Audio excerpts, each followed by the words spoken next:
Hello and a very warm welcome. You're watching Gravitas. I am Molly Gambhir.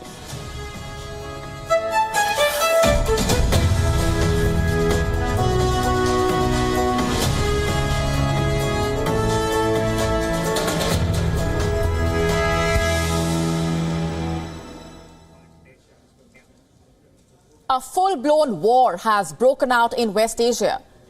The US-led Red Sea coalition has attacked Yemen. Yemen was on fire last night. Multiple cities were hit, multiple targets were struck, people died, and eyewitnesses say there were explosions throughout the country.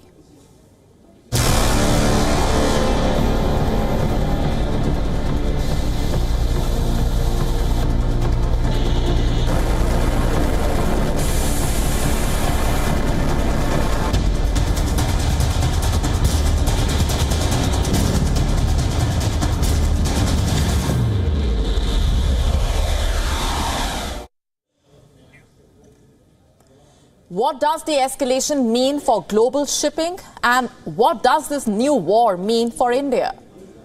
We will answer all the questions tonight, and we begin with the basics. The attack began on Thursday night. Militaries of the US and the UK led the strikes. They were supported by the other countries of the Red Sea coalition. I am talking about Australia, Bahrain, Canada, and the Netherlands. How many locations were hit in Yemen? At least 16. Many of them were in the capital Sana'a, in fact.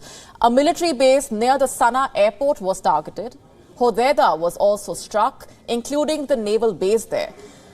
A military area near the airport in the governorate of Taiz was hit, as were several sites in Hajar and Sadr. The US hit 60 targets. Among them were command centers, control rooms, weapon depots, drone storage, drone launch sites, missile launching system, cruise missile launch sites and storage facilities, weapon production facilities, and also air defense radar systems.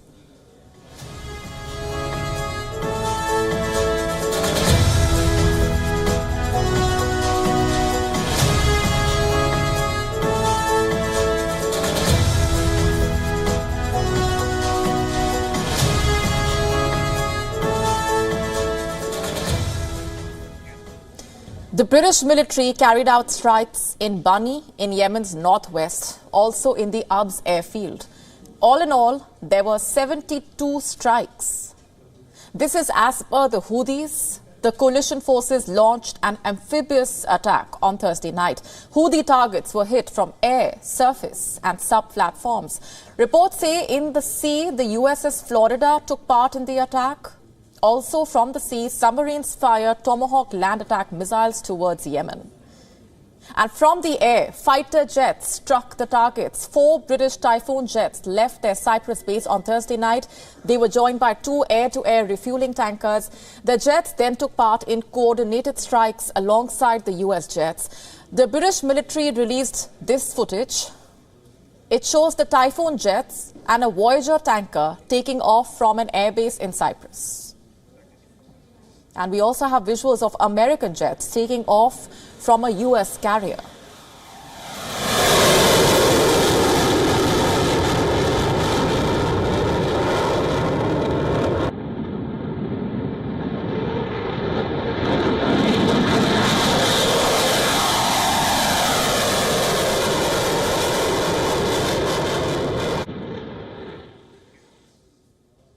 The destruction, reports say, was significant.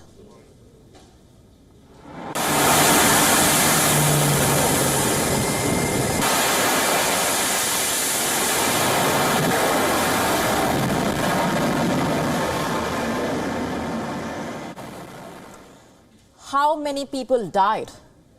The Houthis said the strikes killed 5 people and injured 6 others.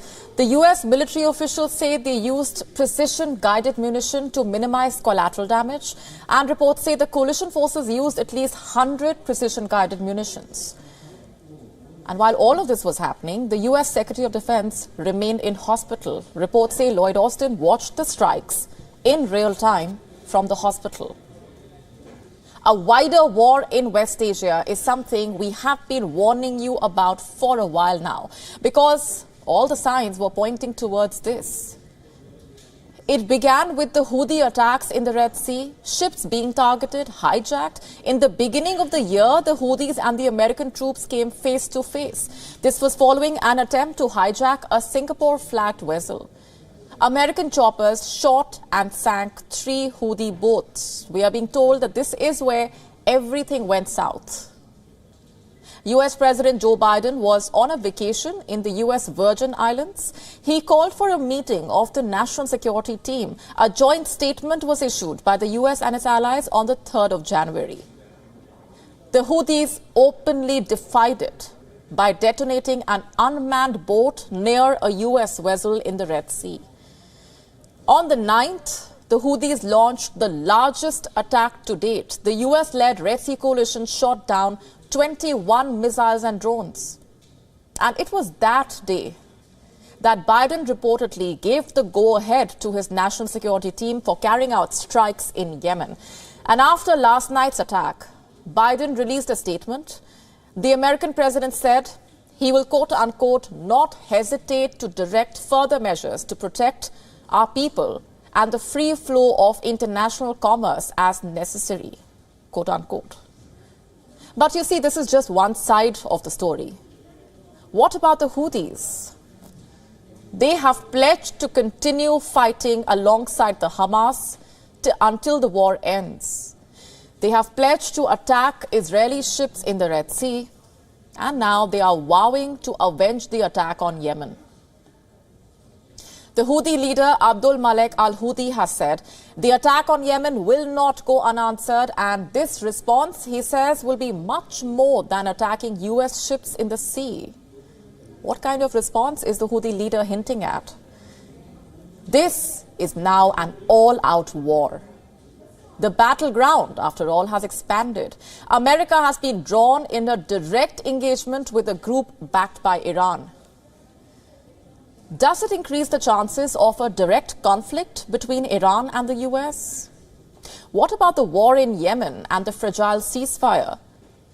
Saudi Arabia was quick to distance itself from the escalation. The kingdom has called for restraint. The Saudi Foreign Ministry said, and I'm quoting, the kingdom emphasizes the importance of maintaining the security and stability of the Red Sea region, as the freedom of navigation in it is an international demand. Russia has condemned the US-led strikes, calling it irresponsible.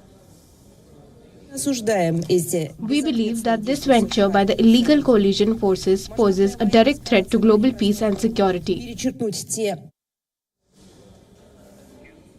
China, meanwhile, said it is concerned about the Red Sea tensions, adding that Beijing is in touch with all parties involved to, quote-unquote, push for a cooling down of the situation.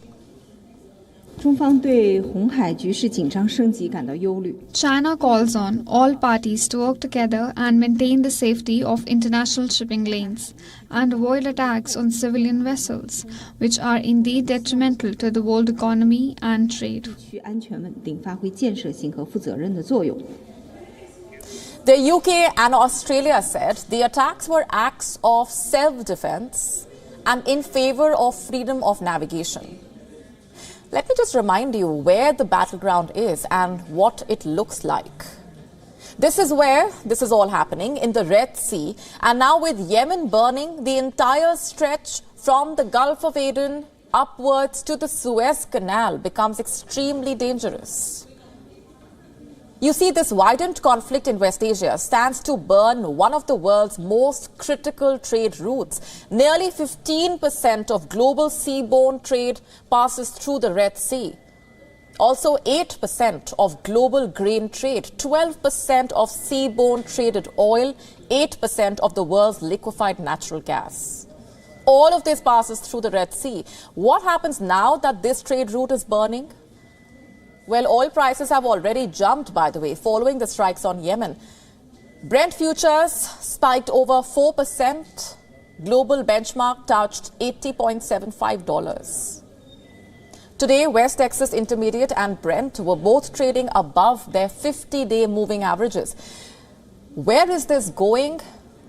Chances are the situation will get worse. Here's why. If the Houthis are pledging revenge, Americans also say there is more to come. What does this widening conflict really mean for India then? Maritime blockades and trade disruptions are bound to derail supply chains and affect global trade, which includes trade originating from and destined for India.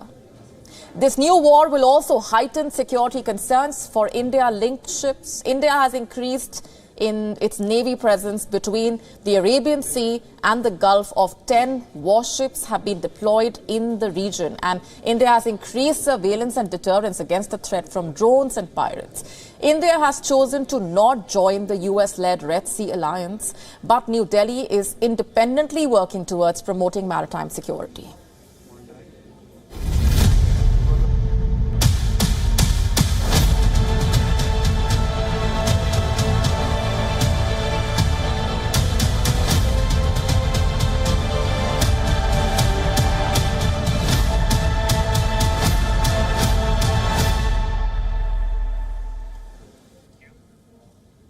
Just how many sanctions has the West imposed on Russia? From oil and gas to microchips and electronics, the US, the UK and the EU have tried to choke critical supplies to Russia. But are those sanctions even working? A joint study by American and Ukrainian experts claims they are not. Take a look. It reveals that Russia continues to import large amounts of goods needed for military production. Of all the Russian weapons that Ukraine has found on the battlefield, 95% were made using foreign components. It's no small number. Nearly 2,800 foreign parts have been documented. Some 2,000 of them from Ukraine's best friend, the US. And it's not just the US. You see, when Russia invaded Ukraine, a global coalition was formed, and this coalition imposed unprecedented sanctions on Russia. Who are its members? The US, the UK, EU members, Japan, and South Korea, among others. These countries wanted to basically limit Moscow's access to foreign goods and money, so they banned exports to Russia. But it seems like the coalition is failing to do the needful. The sanctions are not working. 72% of the foreign parts found in the Russian weapons were from the US alone. 5% were from Japan, 1% from the UK. What are these components exactly, and what are they used for? Well, let me tell you, they are mostly communications equipment, semiconductors or microchips, computer parts, navigation systems and sensors, automotive components, and other electronics. Russia has imported some $31 billion worth of these high-priority electronics.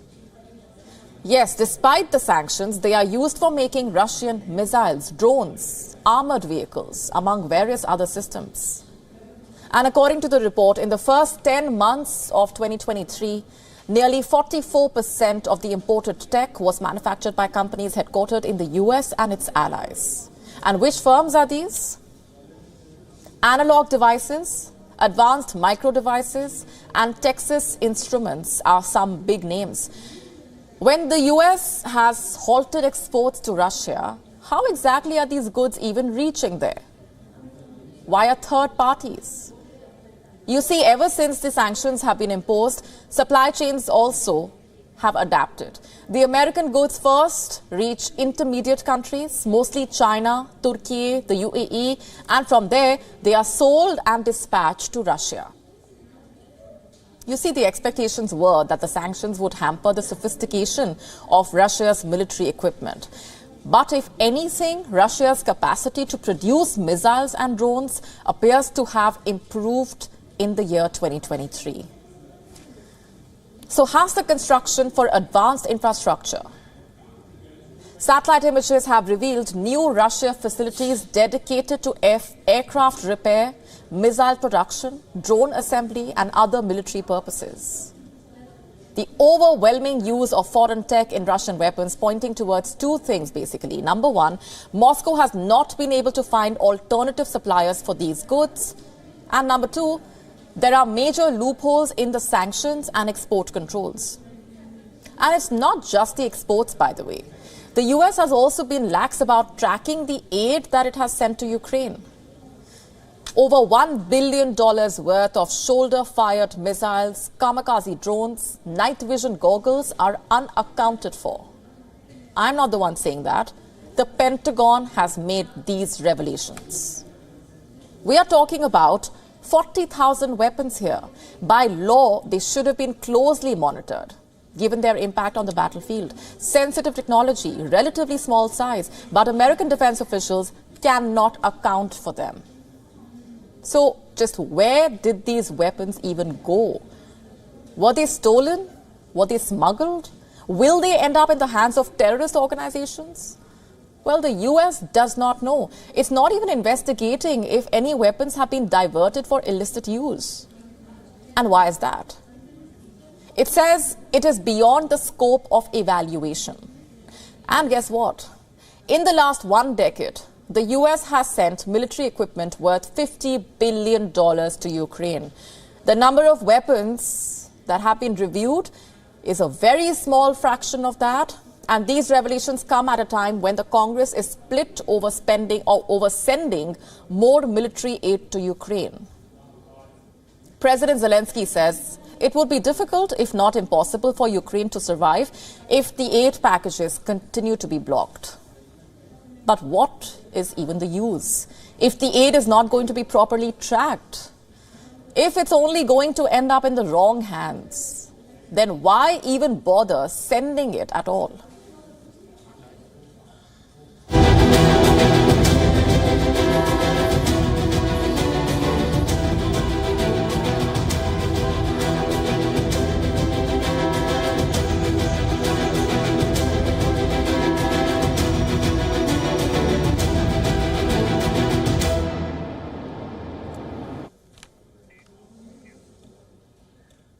It is the 12th of January. In just hours from now, Taiwan will be going to the polls. Over 19 million Taiwanese citizens will be casting their votes in an election that will not only determine Taiwan's future, but also have a deep impact on the tensions between China and the US. But the big question that is buzzing in Taipei and Washington is this. Will Taiwan's election results trigger another war, a war in Asia? You see, China has for long been preparing for a long-term conflict with the US over Taiwan. In fact, in his New Year's address itself, Chinese President Xi Jinping stated that Taiwan would surely be reunited with China. He is hoping to install a pro-China government in Taiwan run by the KMT. And by doing so, he plans to further infringe on Taiwan's autonomy. But what if things do not go in China's favor? What if the CCP fails to install a pro-Beijing government? Could this trigger a war? This question's relevance increases when you basically look at who the KMT is up against. They are fighting the Democratic Progressive Party's Lai Ching-te, who is leading the polls. He has often been described as a more outspoken advocate of Taiwanese independence, especially when compared to his predecessor, the outgoing Tsai Ing-wen, who took a more diplomatic approach. For Beijing, any shift from the status quo or even a pro-independence push is likely to be seen as a prompt for military action. Because a formal declaration of independence is a red line it will not let Taiwan cross. In fact, this is what the PLA said in a recent statement. Let me quote.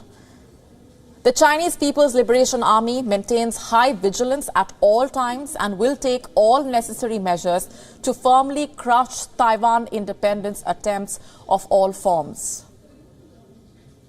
Back in Taipei, these fears have led to a huddle. The people are preparing for a doomsday scenario, a scenario where Chinese troops invade the country or worse, attack Taiwan's cyber infrastructure to disconnect the island from the world. And so Taiwan's leaders are not taking any chances because the threat is very much real. According to reports, Taiwanese authorities have claimed that government agencies face an estimated 5 million cyber attacks daily. In fact, the cybersecurity firm Fortinet says that it recorded an 80% increase in cyber attacks in the first half of 2023. And this makes Taiwan the #1 target in Asia Pacific when it comes to cyber attacks. And who is conducting these attacks? Who else but China? Last year, Microsoft flagged a threat from a group named Flax Typhoon. This group operates out of China and targets Taiwanese agencies. Not only government agencies, but also its semiconductor industry. Companies that are crucial for the supply of chips and form the lifeline of the global economy. In fact, they control more than half of the world's chip output. Chinese state-sponsored groups have been trying to cripple these companies to inflict damage on Taiwan's global standing. Is this all the beginning of something big? Are these actions linked to a larger plan? Are they methods for a full-scale invasion? And if yes, what will the worst-case scenario really be? Well, here's what Taiwan's digital minister has said in a statement. Because Taiwan is an island, all communication with the outside world relies on undersea cables. The worst-case scenario is all our undersea cables are cut off. He further added that if this happens, Taiwan will look to the sky, meaning it will utilize satellite services to keep its communication system thriving. I'm quoting again, satellite receivers will be placed in 700 spots across Taiwan to test whether we can switch communication systems. The first thing is to maintain the stability of the government's command system and maintain the accuracy of the information provided. So Taiwan is preparing for all possible scenarios. It is preparing for China to launch a ground invasion. The question is, will China do what it has threatened to do for so long?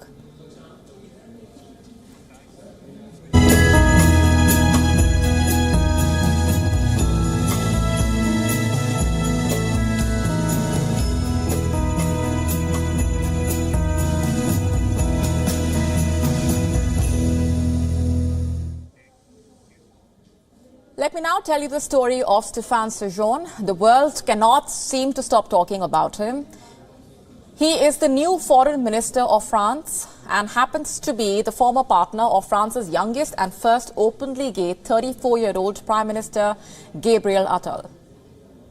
And that's where a lot of the interest in Stéphane Séjourné is also stemming from. Séjourné is all of 38 years old. He is the youngest foreign minister of France. Séjourné is also the Secretary General of Macron's political party. It's called the Renaissance Party. And he happens to be the leader of the Liberal Renew group in the European Parliament. Séjourné, like I mentioned, is all of 38. And French media reports say that Séjourné caught the political bug at a very young age when he was studying law.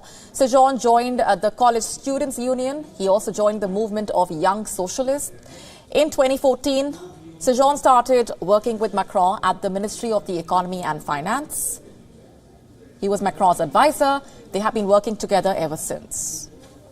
The French media describes Séjourné as reserved and uncharismatic, but a man with a powerful negotiating skill, something that he has repeatedly displayed in the European Parliament, where Séjourné has been rubbing shoulders with the likes of the EU Commission President Ursula von der Leyen. And there is a lot of interest in Séjourné's personal life. Séjourné and France's newly appointed Prime Minister Gabriel Attal made their relationship public when Attal first joined Macron's government. That was back in 2018. But in October, when Attal submitted his declaration to the High Authority for Transparency in Public Life, Attal said he does not have a partner. The two will now be working closely. Sejon's appointment to the top position has raised quite a few eyebrows. First, because he has never served in the government before, and two, because of his civil union with Atal. While Atal freely talks about his sexuality, Sejon has never publicly discussed his relationship with Atal. The two, reports say, have not been a couple for 2 years now. When Atal was appointed Prime Minister earlier this week, Sejon tweeted, and I'm quoting, "We need his talent to advance our political commitments." Now that Sejon is Foreign Minister, his team says Sejon's priorities will include 1, working towards strengthening multilateral organizations, and number 2, delivering aid to the war zones, number 3, building a powerful Europe. I know that I can count on thousands of agents, diplomats and experts of the ministry who are the engine of the power of France and its capacity to act everywhere. Its national interest is at stake. I count on them to follow the roadmap fixed by the President of the Republic, a roadmap of an independent France in a powerful Europe capable of carrying its voice in a new multilateral world. Cette feuille de route, celle d'une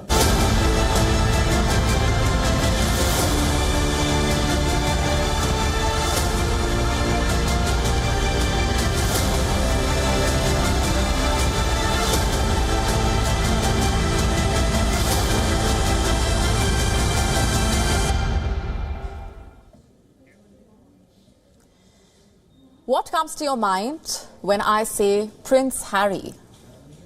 Monarch, British royal family, Meghan Markle's husband. Did the word pilot make it to your list? And if yes, then you can pat yourself on the back, because Prince Harry is going to be accorded a new title, the Living Legend of Aviation. He will be honored next week during the 21st Annual Living Legends of Aviation Awards. They will be taking place in Beverly Hills, California. And with this award, he will join esteemed names like Buzz Aldrin as well as Neil Armstrong in the Aviation Hall of Fame. Prince Harry served as a helicopter pilot in the British Army for a decade, and during his time as a pilot, he did 2 tours of Afghanistan. He also trained flights in the UK, the US, as well as Australia. And during his training, he won the prize for being the best co-pilot gunner. In 2015, he officially left the British Army with the rank of captain. But he continues to work with active service personnel, veterans, as well as their families through his Invictus Games competition. However, the decision to award him as the living legend of aviation has drawn criticism from the British Army. Military experts are arguing Prince Harry's contribution does not warrant such a prestigious title. Critics say that while he has served commendably during his 10-year military tenure, it does not distinguish him from other serving pilots. They say, yes, Prince Harry was a gunner for the Apache helicopter, but there were so many others who did the same. Critics claim that the recognition appears to be more about Prince Harry's celebrity status rather than his specific achievements. They argue that according to the title of the Living Legend of Aviation to Prince Harry, it devalues the word legend. Not only veterans, netizens also seem unimpressed. Is this a joke? That's what several social media users have been asking. In fact, many people did not even know that Prince Harry was a pilot. On the Google search engine, the top 2 breakout search items on the 11th of January were these. Number 1, was Prince Harry a pilot? Number 2, is Prince Harry a pilot? Prince Harry's contribution to aviation also sparked a big discussion in UK's tabloids. On your screen, you can see some of the headlines that they ran with. While his contribution to the British Army is undeniable, the criticism that Prince Harry is facing is not surprising. After all, he is used to trolling for pretty much anything that he does. Regardless, the Living Legends of Aviation Awards are produced by Kitty Hawk Air Academy. It's a non-profit organization with a mission to spark children's interest in aviation.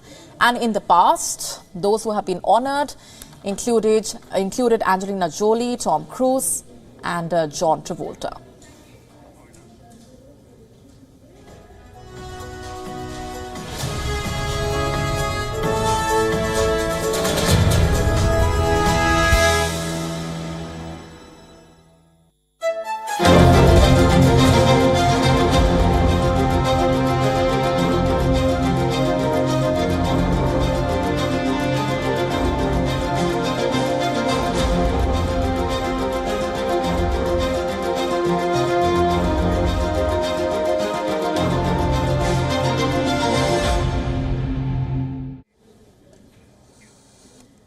Our next story is about what's being called an infrastructure marvel.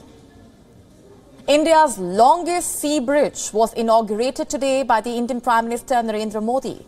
It has been dominating headlines and once again solidifies India's image as the new face of world-class infrastructure.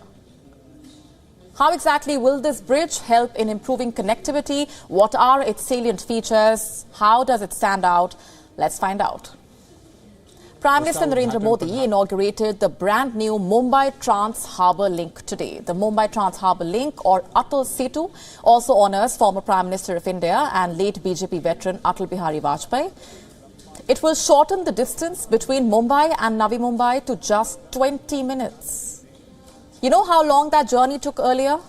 2 hours. And now the travel time would be slashed to only 20 minutes. And that is just one part of the story, by the way. Why is it being called an engineering marvel? It marks a historic milestone in India's infrastructure development journey. Let's just first get you the key features. This is India's longest sea bridge. It is 21.8 kilometers in length and has 6 lanes. That's not all. The lights used do not disturb the aquatic environment. The bridge starts from Severi in Mumbai and ends at Nava Sheva in Uran Taluka in Raigad district. It has been built at a cost of 17,840 crore rupees. It is expected to boost economic development in Navi Mumbai and other nearby parts. The maximum speed limit for 4-wheelers on the Mumbai Trans Harbour Link will be 100 kilometers per hour.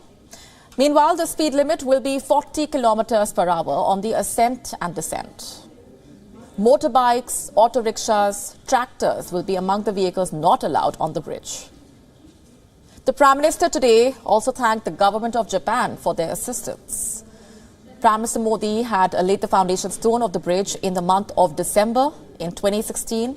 The Indian Prime Minister today also laid the foundation stone of the underground road tunnel connecting Eastern Freeway's Orange Gate to Marine Drive. These are among the latest additions to India's grand infrastructural push. And they send out a strong message. There have been concrete steps taken to modernize India's roads and highways. The infrastructure push is important for India's ambitions. It is a multi-pronged strategy to boost growth that sends out a message and strengthens India's image as the house of world-class infrastructure.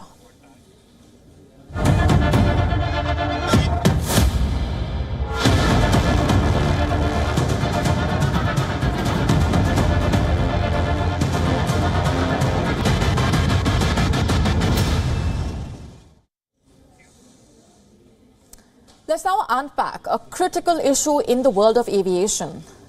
The growing global pilot shortage, a concern that threatens to disrupt air travel as we know it and affect all kinds of businesses across the world. Post-pandemic, the aviation industry is witnessing a boom, but you see this growth has come with a challenge. A dire need for pilots amid a worldwide scarcity. By the year 2025, the industry could face a global shortage of as many as 50,000 pilots. So what really is driving this shortage and what's being done? Our next report takes a closer look.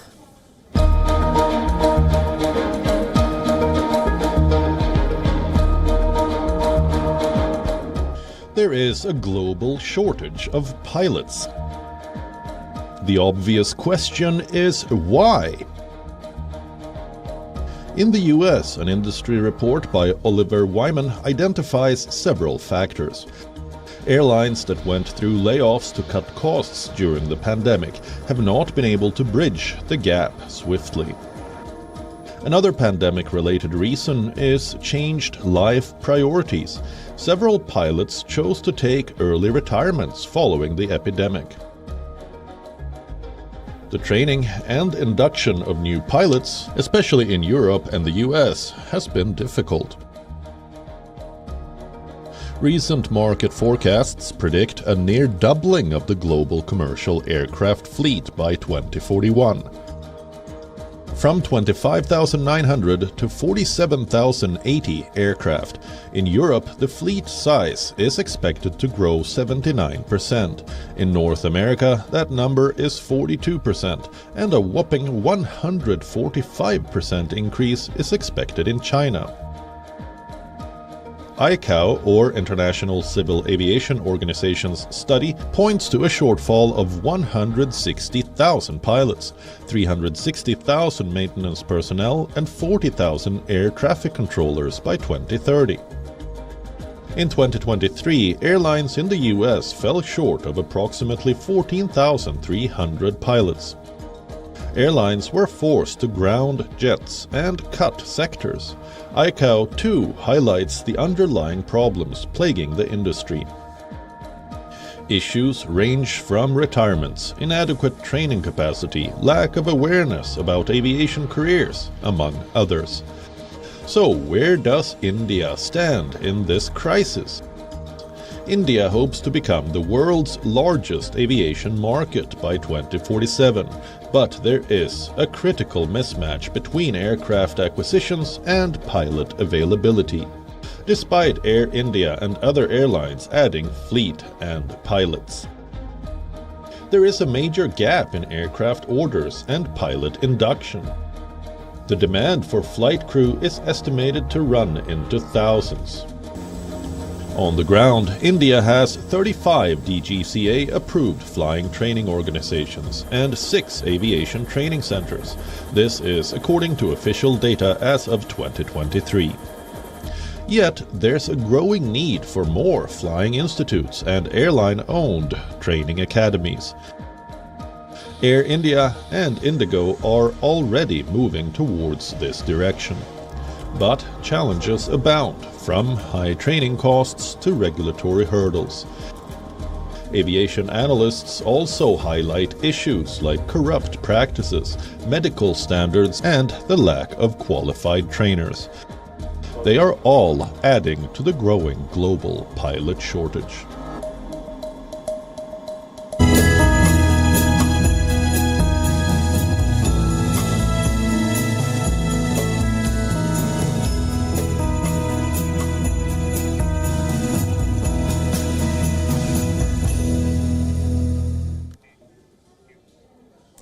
Have you heard of the term dark sky reserve?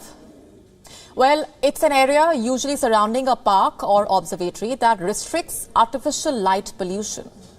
And the purpose of such an area is to basically promote astronomy, also to let people witness celestial spectacles unfolding on starry nights. And why am I telling you this? Because the Pench Tiger Reserve in India's Maharashtra has earned the distinction of being named India's first international dark sky park within a tiger reserve. And in simpler terms, this reserve has been turned into a dark sky park. Areas around the park have been earmarked to restrict light pollution for sky gazers so that they can access pristine dark skies. This certification has been given by the International Dark Sky Association. This is a global dark sky body which basically promotes astronomy. Let me just quote a statement from the reserve's Deputy Director, Prabhunath Shukla.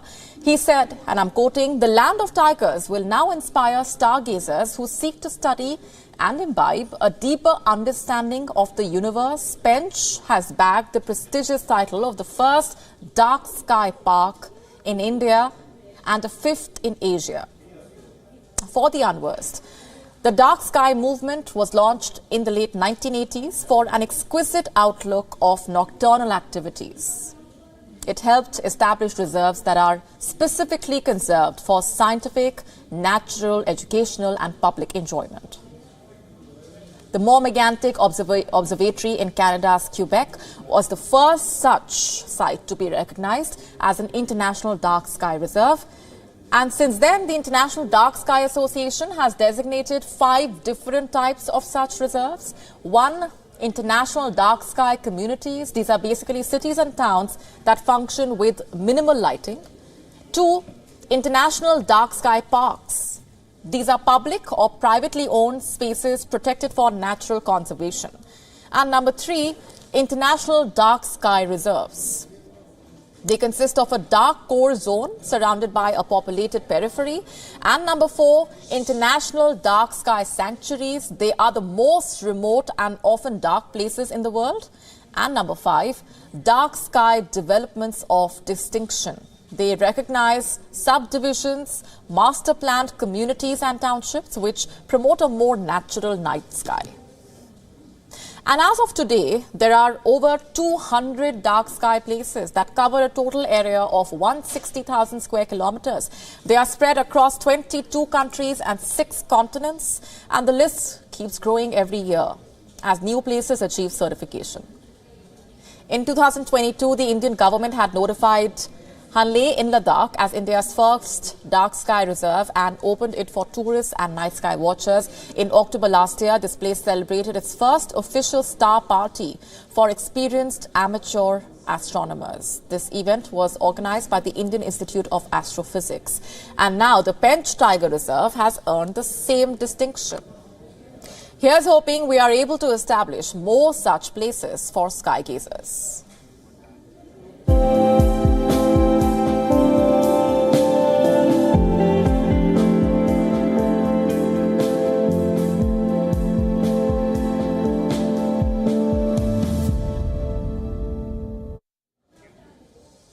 Does falling in love mess with your head? Does it change your brain? Scientists have found that it does. If you just cannot stop thinking about the person you love, it's not your fault. You can simply blame it on your brain's chemistry. Now, according to a study published in the journal Behavioral Sciences, being in love can cause a part of your brain to scramble. And what happens after that? The person you love becomes the center of your world. You see, when you are falling in love with someone, the first thing you can notice is how good it feels. That's because the brain releases feel-good neurotransmitters that basically boost your mood. It's like biological fireworks. Your body releases oxytocin, the so-called love hormone. The euphoria that you feel while falling in love, yes, oxytocin is the reason for that. Oxytocin is released in waves in your nervous system and bloodstream. And when this hormone combines with dopamine, the hormone that leads to feelings of pleasure, satisfaction, motivation, your loved one ends up taking on special importance in your mind. Put simply, love activates pathways in your brain which are associated with positive feelings. And once you get hooked to feeling this way, you crave more of it. This discovery is just a piece of a puzzle. The truth is, we know very little about the evolution of romantic love and its effect on us. But so far, the study suggests that your brain does change a little when you are in love.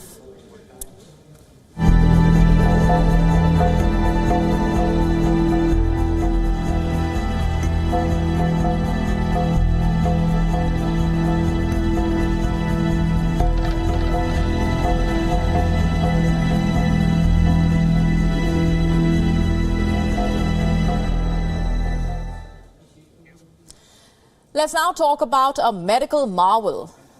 We might be one step closer to the early detection of Parkinson's disease.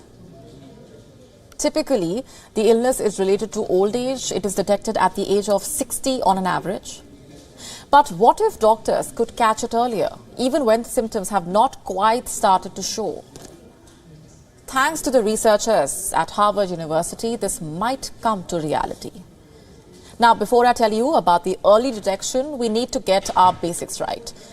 In Parkinson's disease, parts of a person's brain progressively damage over years. So do the body parts controlled by them. And the symptoms start slowly. That's what makes this disorder scary. The first symptom may be barely noticeable tremor in just one hand. And then there is stiffness or slowing of movement.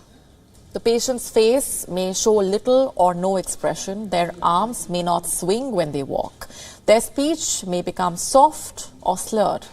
And over time, the tremors become more common. Body movement gets slower. Simple tasks become difficult and time-consuming. The patient's posture may become stooped. They may fall frequently or develop balance issues. This is what happens on the outside, but what happens inside the patient's body? To put it simply, their body starts releasing abnormal proteins. They are called single alpha synuclein fibrils. As time passes by, the proteins keep building up and forming deposits. And after a certain point, the patient starts showing symptoms. Now, conventional diagnostic tests depend on these external clinical signs. But the thing is, they don't show up until permanent harm has been done. This is exactly what Harvard researchers are trying to change. They have developed an early detection test. It is called digital seed amplification assay. How does it work? In simple words, the assay separates the fibrils of the abnormal protein and allows them to grow into fluorescent clusters. These clusters are easily detectable. If found in a sample, the doctors would catch Parkinson's disease, and this would be way before the symptoms really show up. For the time being, the researchers are focusing on using brain tissues for detection, but taking out the brain tissue for analysis is not the best option, which is why the scientists want to make this test even more sensitive. And if they succeed, they would be able to detect abnormal proteins in the blood and other biological fluids. You see, the new findings have sparked new hope. There is no permanent cure for Parkinson's disease.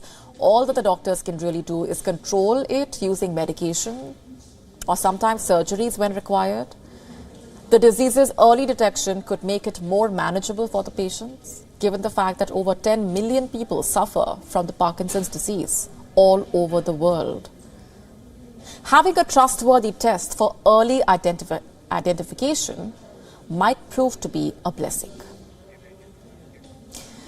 And on that note, it's a wrap on this edition of Gravitas tonight. This is me, Molly Gambhir, signing off. Thanks very much for watching. Have a good weekend, leaving you with Gravitas images.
India's Global Voice, the channel that brings you the biggest stories from across the world through India's lens.